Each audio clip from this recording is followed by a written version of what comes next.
Hello students, welcome to our channel Political Science with PS. I am Pooja and today we will discuss about the constitutionalism यानी संविधानवाद।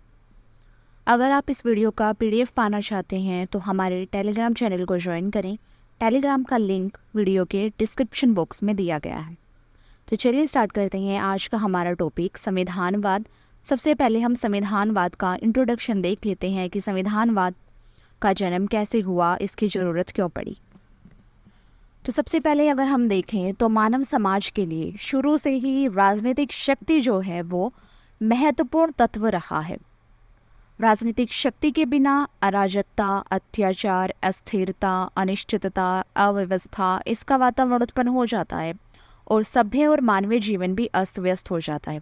इसलिए मनुष्य को सभ्य बनाने के लिए और उसके व्यवस्थित जीवन के विकास के लिए राजनीतिक शक्ति को एक आधारभूत तत्व माना जाता है। शक्ति मनुष्य को भ्रष्ट कर सकती है और जब इसका संबंध राजनीतिक संस्थाओं या फिर राजनीति से जुड़ जाता है तो इसके पथभ्रष्ट और दुरुपयोग की संभावना बहुत ज़्यादा हो जाती है। इसलिए एक चिंतनशील और सामाजिक प्राणी होने के नाते मनुष्य ने शुरू से ही इस राजनीतिक शक्ति के दुरुपयोग को रोकने के लिए सामाजिक रूप में कुछ नियंत्रण और बाध्यताएं राजनीतिक शक्ति के ऊपर लगाई। जब राजनीतिक शक्ति ज़्यादा बढ़ जाती है तो जो नेता वगैरह होते हैं वो अपनी शक्ति का दुरुपयोग करने लगते हैं। इस दुरुपयोग को रोकने के लिए ही मनुष्य ने शुरू से ही इस शक्ति के ऊपर नियंत्रण लगा रखे हैं और इसी नियंत्रण या इसी बाध्यता की शक्ति को संविधान कहते हैं। सभी शासकों को नियंत्रित अधिकार क्षेत्र में रखने की संवैधानिक व्यवस्था जो है उसको हम संविधानवाद कहते हैं। तो राजनीतिक शासकों के ऊपर राजनीतिक शक्ति के दुरुपयोग को रोकने के लिए लगाई गई बाध्यता की शक्ति को संविधान कहते हैं और इन शासकों को नियंत्रित अधिकार क्षेत्र में रखने की संवैधानिक व्यवस्था को संविधानवाद कहते हैं। तो इस प्रकार जब भी ऐसा वातावरण उत्पन्न हुआ कि राजनीतिक शक्ति का दुरुपयोग किया जाने लगा तो मनुष्य ने अपनी सोच समझ से ये बाध्यताएं राजनेताओं के ऊपर लगा दी और इसी संवैधानिक व्यवस्था को संविधानवाद कहा जाता है। तो संविधानवाद से पहले हम संविधान के बारे में डिस्कस करेंगे कि संविधान क्या होता है, मीनिंग एंड डेफिनेशन। संविधानवाद तो राजनीतिक व्यवस्था है जिसका संचालन उन विधियों और नियमों के द्वारा होता है जो कि संविधान में वर्णित है। संविधान और संवैधानिक सरकार जो है ये दोनों संविधानवाद के आधार स्तंभ हैं। तो सबसे पहले हम संविधान का अर्थ देख लेते हैं। हर एक देश में शासन चलाने के लिए लिखित और अलिखित नियमों और सिद्धांतों के समूह को संविधान कहते हैं। A set of rule to govern. तो ये संविधान है शासन चलाने के लिए नियमों सिद्धांतों का समूह। यह लिखित भी हो सकता है और अलिखित भी हो सकता है। डायसे ने संविधान को परिभाषित करते हुए कहा है कि वे सभी नियम जिनके द्वारा प्रत्यक्ष या फिर अप्रत्यक्ष रूप में राज्य सत्ता का वितरण और प्रयोग किया जाता है राज्य का संविधान कहलाते हैं। तो संविधान क्या है? वे सभी नियम हैं जिनके द्वारा प्रत्यक्ष और अप्रत्यक्ष रूप में राज्य सत्ता का वितरण किया जाता है और उसका प्रयोग किया जाता है।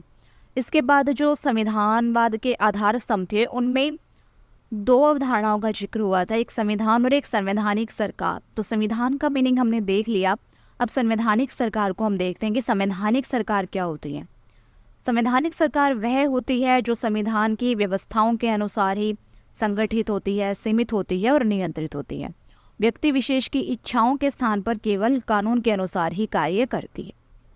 संवैधानिक सरकार वो है जो किसी एक व्यक्ति की इच्छाओं के स्थान पर कानून के अनुसार ही कार्य करती है। एक ऐसी सरकार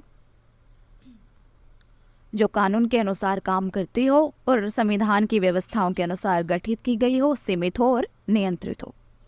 संविधानवाद के लिए संविधान के साथ ही साथ संवैधानिक सरकार का होना भी बहुत जरूरी है। संवैधानिक सरकार ही संविधान को व्यवहारिक बनाती है। संविधान के व्यवहारिक प्रयोग के बिना संविधानवाद की कल्पना भी नहीं की जा सकती है। इसलिए संविधानवाद के लिए संविधान और साथ ही साथ संवैधानिक सरकार जरूरी है।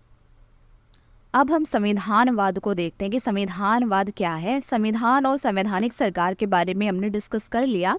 अब हमारा जो मेन पॉइंट है संविधानवाद, वो देखते हैं कि वो क्या है। संविधानवाद शासन की वह पद्धति है जिसमें जनता की आस्थाओं, मूल्यों, आदर्शों को परिलक्षित करने वाले संविधान के नियमों और सिद्धांतों के आधार पर ही शासन किया जाता है और संविधान के द्वारा ही शासक वर्ग को प्रतिबंधित या नियंत्रित किया जाता है ताकि व्यवहार में शासक वर्ग निरंकुश न बनकर जन इच्छा के अनुसार ही शासन करता रहे। संविधानवाद वह पद्धति है जिसमें जनता की आस्था, मूल्य, आदर्शों इनको परिलक्षित करने वाले नियमों और सिद्धांत के आधार पर शासन किया जाता है। यानी जनता के आदर्श और मूल्यों को ध्यान में रखकर ही संविधान के नियमों के आधार पर शासन किया जाता है और शासक वर्ग को नियंत्रित किया जाता है, उस पर बंधन लगाया जाता है ताकि शासक वर्ग जो है वो निरंकुश ना बन जाए और लोगों की इच्छा के अनुसार ही शासन करता रहे। कोरी और अब्राहिम ने संविधानवाद को परिभाषित करते हुए लिखा है कि स्थापित संविधान के निर्देशों के अनुरूप शासन को संविधानवाद कहा जाता है। स्थापित संविधान के निर्देशों के अनुरूप शासन को संविधानवाद कहा जाता है। अब हम संविधान और संविधानवाद, कॉन्स्टिट्यूशन एंड कॉन्स्टिट्यूशनलिज्म में अंतर देखते हैं कि इन दोनों में अंतर क्या होता है। हम जानते हैं कि जो संविधान है वही संविधानवाद का आधार होता है। कुछ राजनीतिक विद्वान तो इन दोनों शब्दों को पर्यायवाची मानते हैं, लेकिन अगर देखा जाए तो व्यवहार में स्थिति कुछ अलग होती है। पहले विश्व युद्ध के बाद जर्मनी, इटली में संविधान तो थे लेकिन वहां पर संविधानवाद नहीं था। इसलिए संविधान और संविधानवाद में परिस्थितियों के अनुसार अंतर होता है और इस अंतर के कुछ आधार होते हैं। सबसे पहला आधार है कि परिभाषा की दृष्टि से अंतर होता है दोनों में। यदि हम परिभाषा देखें तो संविधान एक संगठन का प्रतीक होता है जबकि संविधानवाद एक विचारधारा का प्रतीक है। संविधान एक ऐसा संगठन है जिसमें सरकार और शासितों के संबंधों को निर्धारित किया जाता है। संविधानवाद उन विचारों का घोतक है जो संविधान का वर्णन और समर्थन करते हैं और जिसके माध्यम से राजनीतिक शक्ति पर प्रभावकारी नियंत्रण कायम रखना संभव होता है। परिभाषा की दृष्टि से अंतर, उसके बाद है प्रकृति की दृष्टि से अंतर। प्रकृति की दृष्टि से भी संविधान एक साधन प्रधान धारणा है और संविधानवाद एक साध्य प्रधान धारणा है। संविधानवाद राजनीतिक समाज के लक्ष्यों और उद्देश्यों को प्राप्त करने के लिए सुव्यवस्था है। इस तरह संविधान वह साधन है जो राजनीतिक समाज के लक्ष्यों और उद्देश्यों को प्राप्त करके संविधानवाद की स्थापना करता है या संविधानवाद रूपी साध्य को प्राप्त करता है। प्रकृति की दृष्टि से भी दोनों में अंतर है। संविधान साधन प्रधान है और जबकि संविधानवाद एक साध्य प्रधान धारणा है। तीसरा अंतर है उत्पत्ति की दृष्टि से। संविधान का तो निर्माण किया जाता है जबकि संविधानवाद विकास की लंबी प्रक्रिया का परिणाम है। संविधान का निर्माण सर्वोच्च अधिकार प्राप्त किसी संस्था के द्वारा किया जाता है। जैसे भारत का संविधान एक संविधान सभा द्वारा लगभग 3 वर्ष में तैयार किया गया था। 2 वर्ष 11 महीने 18 दिन का समय लगा था, यानी लगभग 3 वर्ष लगे थे संविधान को बनाने में। इससे ये पता चलता है कि संविधान का निर्माण किया जाता है। संविधानवाद जो होता है वो विकास की लंबी प्रक्रिया है। संविधानवाद किसी भी देश के राजनीतिक समाज के मूल्यों, विश्वासों और आदर्शों के विकास का परिणाम होता है। संविधान जनता की आवश्यकताओं के अनुरूप हमेशा बदलता रहता है और संशोधित होता रहता है, लेकिन संविधानवाद की स्थापना के बाद उसे बदलना या समाप्त करना निरंकुशता और अराजकता को ही जन्म देता है।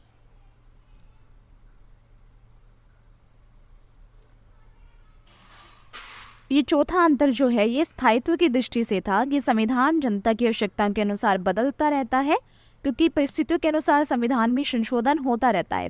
लेकिन संविधानवाद तो एक ऐसी सिचुएशन है जो स्थापना के बाद बदली नहीं जा सकती। अगर उसको समाप्त कर दिया गया तो निरंकुशता का जन्म हो जाएगा। तो स्थायित्व की दृष्टि से भी इन दोनों में अंतर है। नेक्स्ट अंतर है क्षेत्र की दृष्टि से अंतर। क्षेत्र की दृष्टि से संविधान एक अपवर्जक और संविधानवाद एक अंतर्भूतकारी धारणा है। यानी संविधानवाद तो कई देशों में यदि उनकी संस्कृति समान है तो पाया जा सकता है, लेकिन संविधान जो होता है वो हर एक देश का अलग अलग होता है क्योंकि इसमें वर्णित अधिकार और कर्तव्य, शासक और शासितों के संबंध, प्रत्येक देश के राजनीतिक समाज में अलग अलग ढंग से होते हैं। यद्यपि कई देशों के संविधानों में भी समानता का लक्षण दिखाई देता है, लेकिन ये जो समानता का लक्षण होता है वो मात्रात्मक होता है, गुणात्मक नहीं। इससे ये स्पष्ट होता है कि संविधान जो होता है वो लगभग हर एक देश का अलग अलग होता है, जबकि संविधानवाद कई देशों में समान रूप से पाया जा सकता है यदि उन देशों की संस्कृति समान है तो। फॉर एग्जाम्पल, लोकतंत्रीय देशों के संविधान में कई प्रकार के समान लक्षण होते हैं, उसी तरह साम्यवादी देशों के संविधानों में भी अलग प्रकार की समानता हमें देखने को मिलती है। इस तरह संविधान जो है वो एक सीमित अवधारणा है, जबकि संविधानवाद एक विस्तृत अवधारणा है। इसे देश काल की सीमाएं बांध नहीं सकती।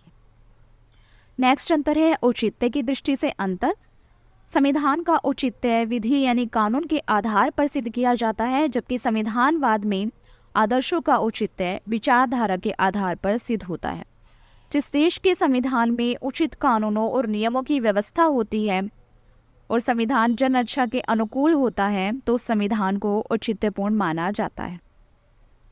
संविधान का औचित्य है कानून के आधार पर, जबकि संविधानवाद का उद्देश्य आदर्शों के आधार पर सिद्ध होता है। इसी तरह यदि किसी देश में संवैधानिक आदर्शों को संवैधानिक उपायों से ही प्राप्त करने के प्रयास किए जाएं तो संविधानवाद का औचित्य सिद्ध हो जाता है। इस प्रकार हम ये कह सकते हैं कि संविधान और संविधानवाद में गहरा अंतर है। एक संगठन का प्रतीक है तो दूसरा विचारधारा का, एक साधन है तो दूसरा साध्य है, एक सीमित धारणा है तो दूसरा विस्तृत, एक का निर्माण होता है तो दूसरे का विकास होता है। इतने अंतर के बाद भी दोनों में आपस में गहरा संबंध होता है। दोनों एक ही सिक्के के दो पहलू हैं। यदि दोनों की दिशाएं अलग अलग होंगी तो इसके राजनीतिक समाज के लिए विनाशकारी परिणाम निकलेंगे, क्योंकि संविधान ही संविधानवाद का आधार है। तो आज की क्लास में हमने संविधानवाद के बारे में डिस्कस किया है और संविधानवाद के दो आधारभूत तत्व संविधान और संवैधानिक सरकार, उसके बारे में भी हमने डिस्कस किया और लास्ट में हमने संविधान और संविधानवाद के बीच में अंतर भी किया। तो आज की क्लास में इतना ही। मिलते हैं नेक्स्ट क्लास में एक नए टॉपिक के साथ। Thank you.